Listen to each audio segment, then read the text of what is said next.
All right, so Deb on my last video, she says, what do you think is an acceptable probability of success percentage?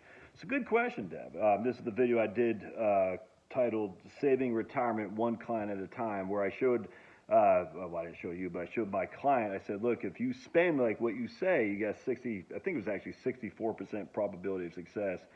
If you reduce that by 500 bucks a month, it'll be an 83%, 84, something like that. And if you increase it by $500 a month, it's going to be 42%. So we're just right there on the cusp. It's like the butterfly effect, where one small change can have big ramifications in the long run. So Deb says, what kind of probability of success? There's no right answer here, Deb. And the reason for that is because I don't know what the inputs you are using for whatever software you're using. All right, so for me, I want to err on the side of caution every time. I'm cautiously pessimistic. So just going back to what I'm using right now, I've used 6.5% as my rate of return for stocks, 2% for bonds, I can't remember what I used. 2% for bonds, 1% for cash, and a 2% inflation. Off the top, I can't remember. But I change that every year depending on what the Vanguard models say. Vanguard is a little bit more pessimistic on stocks, much more pessimistic on bonds, and much more optimistic on lower inflation. I don't think I'm going to use the Vanguard inflation rates. I'm vacillating on this because I want to go by what the Federal Reserve target is. The Federal Reserve target is 2, so I just like Vanguard expects 1.25 for the next 10 years. I don't know if I have it in my heart to go that low, frankly. And remember, inflation is cost of living. So what costs $1 today will cost $1.02 tomorrow, $4.1 the next day, and so on and so on. So the higher inflation, the more rates of return you need on your assets to keep up with inflation. The lower inflation, the vice versa. So I can't see myself going to 1.25 inflation. That just, I don't think I have it in my ability to do that. But some people will use, in fact, most people that I'm aware of, if not all, uses historical rates of return, and I can't do that either. I don't believe that historical rates of return in the U.S. are likely in going to the next 100 years. I'm telling you, man, we've basically had 100 years experience. And essentially, we've had two different economic models in the U.S. And since the equity market was kind of contrived. So from the 1870s until basically the mid 1930s, mid 1930s essentially, we had 1 year, essentially gold standard, deflationary,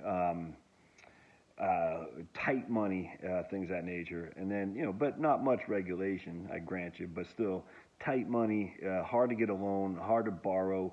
It was almost a fiefdom. We had some wealthy people, and we had a lot of just sustenance. Is that what it's called? Sustenance people, just getting by. Now, since 1935 or 1932, whenever FDR came in 1932, so whenever he started having this massive expansion of government, with Fannie Mae and various regulations to make home ownership more affordable, the whole thing, it's been different. All right, so we had and then of course Nixon got the gold window and the whole thing. So we've had a very loose Keynesian economy in the last basically 80 years. The previous 80 years is very tight for the most part. And as such, there are two different economic circumstances. One was a tight monetary supply, no inflation at all. The second was a very loose monetary supply, lots of inflation, international trade, obviously high growth in technology and whatnot. So what's this third thing we're going into? So we had basically the equivalent of an emerging market in the 1870s into the 1930s.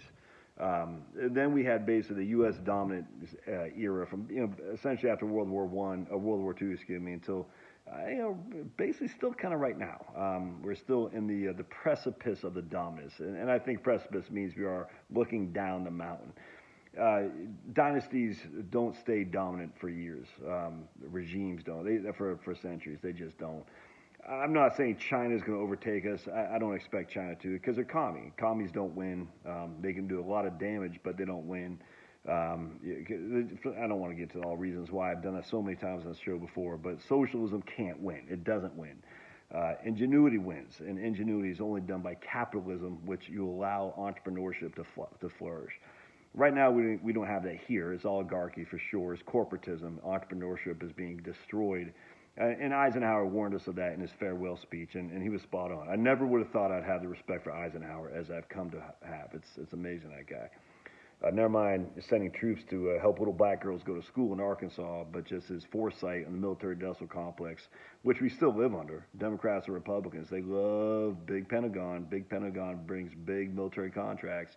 Lots of independent 1099 people with 04 who are officers, who are majors in the Army, who developed a little network of people at the Pentagon that they can sell products to when they go become a civilian. It's actually it's a sickening thing to behold. Trust me.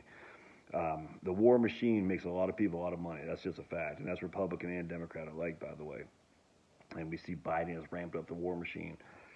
Sad. Anyway, but that's neither here nor there. Communism won't win. Corporatism, fascist, essentially, can do better, but it's not long term because it destroys, it kills the infant entrepreneurs and the entrepreneurs who are starting out. They not have the ability to raise capital. They don't have the ability to compete because they're priced out of the market.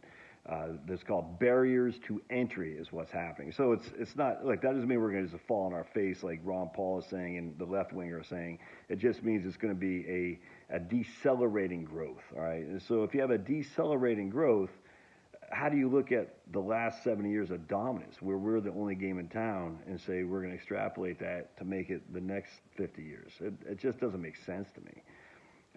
The problem, of course, is we might be bad, but everything else is worse, and that makes us still better, but it doesn't mean it's going to be growing. It just does not. The amount of debt running around in the world, the amount of overly regulating, just the regulations are just becoming more. I mean, look at what happened in 2020. It's the whole thing is nuts.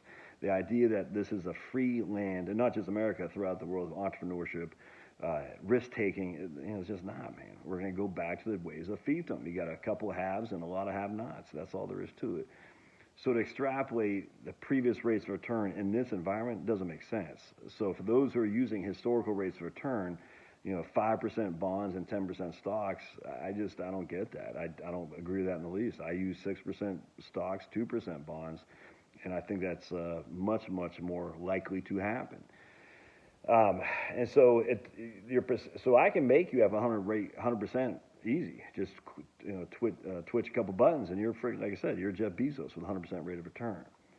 But this is where you got to know what your inputs are, and my inputs are also contingent on what is the likely. So there's a couple things as well. If your spending is going up on a linear basis each and every year, and you're at 75% success rate, I'm pretty comfortable with that, frankly. The reason is because your spending is not going to go up at 75 a linear rate each and every year till you die. I mean, it could, I get. There's always an exception, but generally speaking, the vast majority of us are going to level off spending, and it's going to start dropping. So if you got a 75% success rate, and we're spending, assuming a linear $5,000 a month each and every year for the next 30, 35 years until you're dead, I'm very comfortable with that. If we do a go-go, slow-go, and no-go, say $5,000 a month, $4,500 a month, $4,000 a month, and you're still at 75, I'm a little bit more nervous about that because we've already adjusted your spending downwards. So I'm 75% is a little bit too tight. I'd rather see it about 80%, frankly.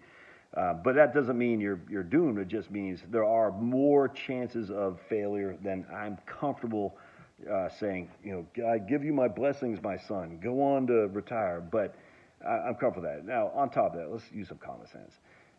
People aren't stupid. They know if they had that trip, they were planning a trip to friggin', I don't know, was it Atlantis, whatever that place is called down there, and I don't even know what it's called, the Caribbean Sea. Atlantis, is that what it's called? Sandals, and they're going to spend $20,000 on going to Sandals. That's what they're thinking for 2020, and then we get insanity of lockdowns and going to a jail if you don't have your mask on and stuff. And the market's down 50%. People aren't going to do that. I mean, just come on. People are going to tighten their belt. They have humans aren't stupid creatures. They deal with the circumstances as they are, and the circumstances would say, "Hey, Josh, maybe you should avoid taking your family to Sandals for $20,000, given the economy is in a world of hurt." And that's why I say all the time. Sometimes you got to eat ground beef. Stop eating filet. It's funny, when I was growing up, we didn't eat ground beef. The only time we had meat was liver. You know what I'm saying? And my grandpa was growing up, they didn't have meat at all. And so I remember when I was going to his house in California, and he had steak, some crappy little steak, and I wanted A1. He flipped the lid. He goes, "You're lucky to have any meat. We didn't have any meat growing up, and so we didn't put anything on there." I said, "Okay, but I didn't realize having A1 was, I'll never forget that." So it's your circumstance, you know what I'm saying? So Grampy was lucky to have freaking meat. I was lucky to have ground beef, and now I'm telling people, look, if sometimes you're gonna have to sacrifice filet or avocado toast. I don't even know what avocado toast is. Why does everyone disparage that? So anyway, at the end of the day, people aren't stupid. So roughly 75% devs I'm looking at. Some people will be 80% depending on whether or not their spending is using no-go, slow-go, and go-go. Some people will be more risk adverse, if that makes sense. They're like, I just can't. I mean, it just depends on you. But from a pure, if I had one thing to say, what do I feel comfortable with, and I knew what the inputs were, I'd say 80% would be where I'm really looking at right there. And again, there's a lot of assumptions that go in there, but common sense will dictate. So if you had 80%, I'm pretty comfortable with that. Yeah, I'd love to hear your thoughts. All right, we'll see you.